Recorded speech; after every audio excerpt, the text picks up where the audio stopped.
So there's big news that happened this week with the Activision-Blizzard buyout from Microsoft. Of course, the deal is not final, and it's going to take some time before then. After the many months of ongoing investigations on Activision-Blizzard and their current games struggling to be stable, much less actually worth playing at the moment, something drastic did have to happen. So what better way to go out than to sell the company? With this massive news, there's also a lot of speculation as to how the future of Activision games will be released. Will they be Xbox or PC only, or will they be released on PlayStation as well, along with any smaller titles that could end up on the Nintendo consoles? Phil Spencer, who is getting a promotion out of this deal, also released a tweet saying that it is important for Call of Duty to be on Sony systems. Of course, with the wording not being very specific, there is room for caveats and exceptions.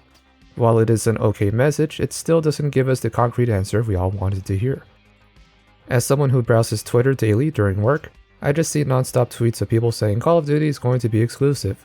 As someone who's somewhat optimistic, I'd say that's not going to be the case. The logic is if the game is exclusive, everyone will need to buy an Xbox or a PC to play the next Call of Duty game. But the problem is, not everyone will do that, and Phil will have to determine if the loss of sales on the PlayStation copies are worth making a game as large as Call of Duty to be exclusive. And judging by the sales of microtransactions the game produces, the answer to that would most likely be no.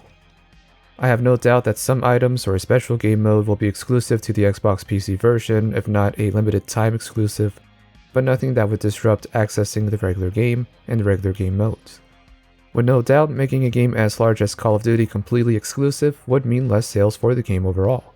This isn't the same as the previous buyout Microsoft did with Bethesda. Bethesda, being a company known for their large single-player games, can't afford to make those games exclusives.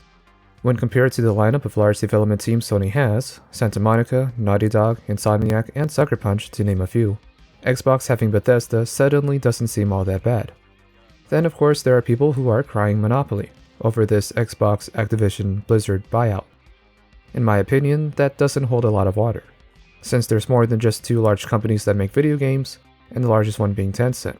Even with this merger, they still would not pass Tencent or Sony, but with Microsoft being a tech giant, there is still some ground that could potentially stop the deal. I'm not the one who can sort out all that legal jargon, but if you do want more detailed information on the legal side of things, I would recommend watching Hoag's Law's videos on the topic. A link to his first video discussing this matter is in the info card on screen and the description below. Also, for those of you who are upset about this deal, you either have a higher expectation for Activision-Blizzard than you have any right to be, or you just don't actually care about the company enough, and you may have some hatred towards Microsoft, which is valid.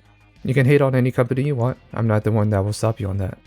So with the bad out of the way, what is the good? Well, we can hope that the good we get from this news is that Call of Duty will have more time for development, as news leaked that there are discussions to change the yearly releases, which would mean each game would be supported for 2 or maybe even 3 years after launch, giving the developers more time to be creative and come up with new and better ways to improve on each version.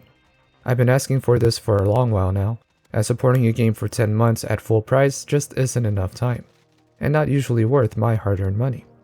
Then with scheduling issues, developers could end up scrambling to force the next game to be released on time, such as what happened with Black Ops Cold War. In any case, the more support each game can have and the more polish that can be applied would make each game better. You still may not like it, it may not be your favorite, but at least it would not be rushed and be the best version of the game it can possibly be. Blizzard was struggling with World of Warcraft, and I'm curious what changes would happen for that game. I myself don't play it, but I do follow the news and I'm curious to see what might happen. And last but not least, all these smaller development teams Activision owns, such as Toys for Bob, could go back to making their own projects, and revive other Activision properties. Activision for years now had a bad habit of just doing what works, and not trying to expand or create on brand new games, or even trying to revive their older catalog of games. Right now, we can only speculate and hope that things do change for the better, and as much as some may not want this deal to go through, it would be the best possible move Activision-Blizzard could make. It's obvious for the past 2 years or longer that they refuse to make any changes that benefit their customers and their employees. So let me know what you guys think about this. Do you want this to happen, or do you think Activision could have continued and rebound on their own? Let me know, and until then, I'm Mr. Rain, and I will see you in the next one.